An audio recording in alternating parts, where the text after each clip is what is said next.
It's crunch time for President Trump's one big, beautiful bill.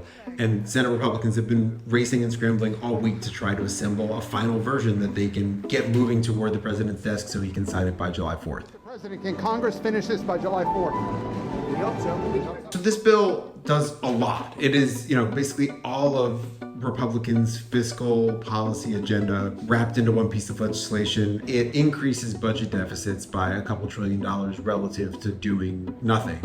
We can't accumulate more debt. $2 trillion in debt this year is too much. Republicans say it's really important to get this done and that the benefits outweigh those costs. There are hundreds of things here. It's so good. And we're going to also cut costs. There are a few areas that are causing real issues, both among senators and between the Senate and the House. One is Medicaid. Senate proposal would change the funding formula for Medicaid and essentially push some more costs to states and change state funding formulas. In some ways, reduce some of the flow of money going to rural hospitals. The clean energy tax credits. The House bill sort of sped up some of the phase outs of the tax credits that Democrats created in 2022 in the Inflation Reduction Act. There's debate on what we call SALT, the state and local tax deduction. Mr. President, this is a good bill, and it's going to be great for our country. Republicans are trying to pass this bill using what's known as budget reconciliation. That's a fast-track process that lets them get this through the Senate without needing any Democratic votes, with just a simple majority. But reconciliation bills come with strings attached. They're really fiscal bills, and so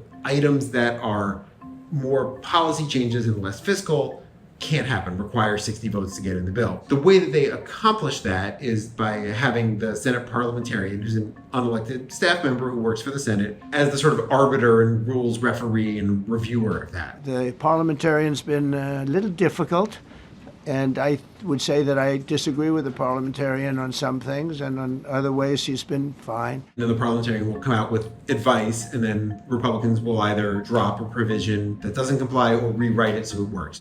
If the Senate is able to pass something this weekend, it will go to the House, and House members have been grumbling a bit as they've been watching what's going on in the Senate. We're in a wait-and-see posture in the House right here, and we'll see what happens. So we're ready to act. The July 4th deadline is a political deadline. It's not a legislative deadline. So they've got time if they wanted to change it and send it back to the Senate. Party leaders have really been trying to avoid that. They want the Senate to be able to pass something that the House can accept. But if you ever tried to negotiate with, 270 odd of your friends on a 1,000-page piece of writing, you know how difficult that's going to be.